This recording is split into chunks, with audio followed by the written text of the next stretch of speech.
Now that we've covered the basics of how to ask agents to learn things very quickly and help yourself learn effectively, and to instruct agents to become better and better at doing the tasks that you want it to do, we'll go into more of the practical use. And with practical use, we'll cover a few things that I like to use in practice, and some of the concepts that I think are important.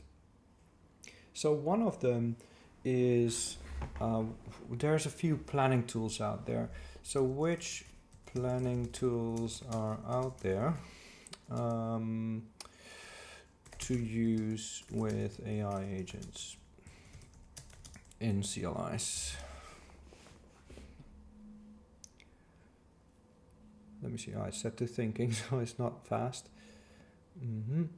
Actually, let's go to fast and stop, and once more. We don't need the thinking part. So first of all, there's the native plan modes. So again, like, yes, you could be prompting this as well. It's really not hard to prompt it. It's about asking the right question. So I would really encourage you to have a clear mental clarity and intentionality, and think about what you want to learn, what you want to do. So if you want to see how can I best plan a feature, you ask it what are the planning tools out there. So one of them, plan modes in CLI agents. There is agent orchestration frameworks like LangGraph and Crew AI and Microsoft Agents Framework. So these are frameworks that orchestrate agents themselves. And then there are also these specialized planning skills and MCPs. I have never used any of them. So it's interesting to read that as well. And then there are also a few things that your agents can use. I don't know if this will bring it up. I mean things like OpenSpec and SpecKit, etc. What else? So you hear from someone saying OpenSpec and now you think, ooh, specification writing. It's not as much specification writing as still actually being very much in touch with what the agent will be building. You want to have a lot of control over what it's building and allow it to build larger chunks very quickly. As we saw, we can generate a page or a web page in a one shot in the first video, but there's a lot to be desired after that. And we know that editing after the fact is a lot harder than actually just generating something that works more deeply by giving all of the details up front. And so I really like OpenSpec, but I want to quickly see what else there's out there. So there's Kiro. It's an enterprise option. It's more opinionated about a life cycle, even more than SpecKit.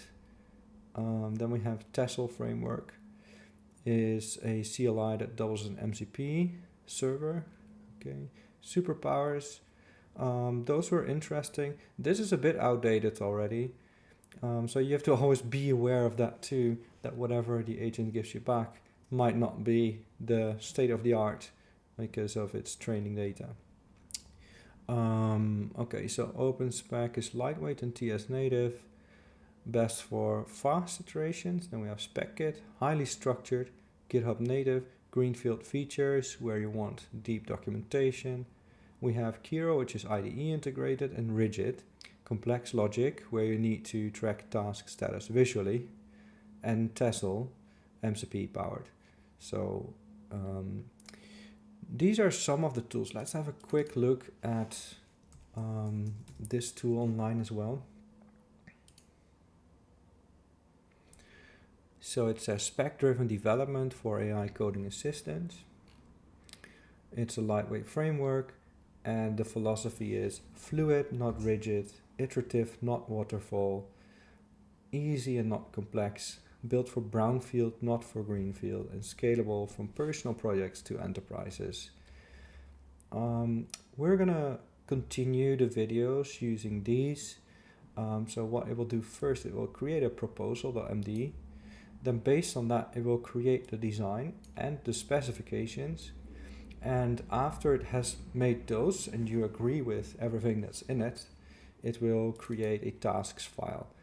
And it will be able to, in one session, do up to 200 tasks in one go without a problem. And that's very, very effective.